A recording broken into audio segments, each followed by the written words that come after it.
तैयार रहिए। स्टार्ट।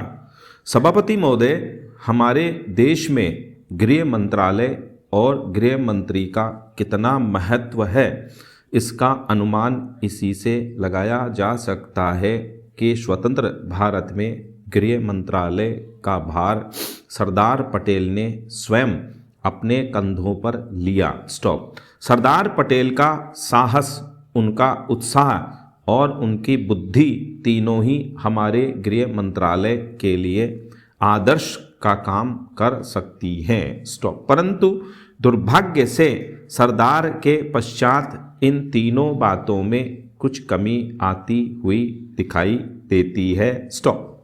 उदाहरण के लिए एक ही बात मैं कहना चाहता हूँ। स्टॉप।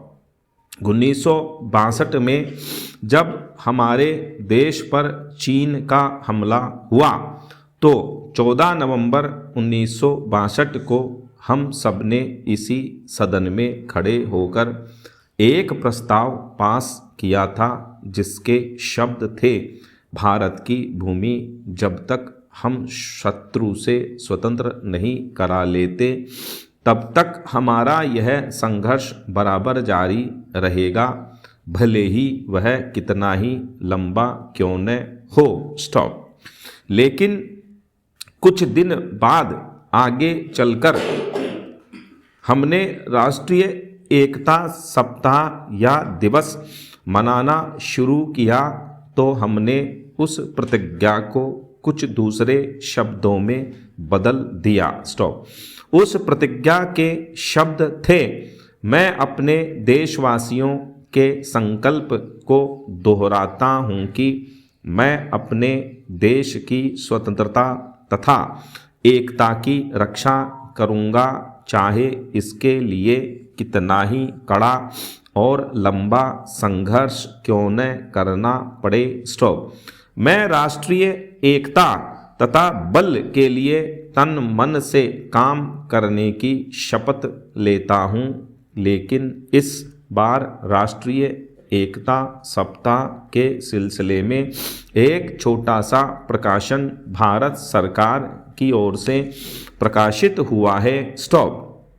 इस प्रकाशन में स्वयं इन्होंने लिखा कि 1962 में चीन द्वारा आक्रमण के बाद शपथ की भाषा में थोड़ा परिवर्तन कर दिया गया है और जो शब्द बदल दिए गए हैं उनको भी मैं सदन की जानकारी के लिए सुनाना चाहता हूँ। स्टॉप।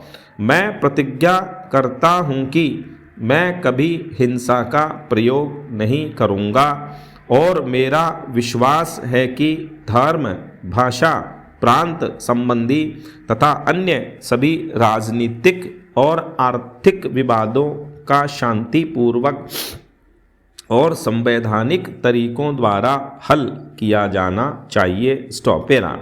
अब मैं आपके माध्यम से जानना चाहता हूँ कि 1962 में संसद ने जो निर्णय किया था, क्या भारत सरकार अपने उस निर्णय से हट रही है? अगर सरकार अपने निर्णय से हट रही है तो यह जो सरकारी प्रकाशन आया है जिसके द्वारा 1962 की शपथ में परिवर्तन किया गया है, इसका आधार क्या है? स्टॉप।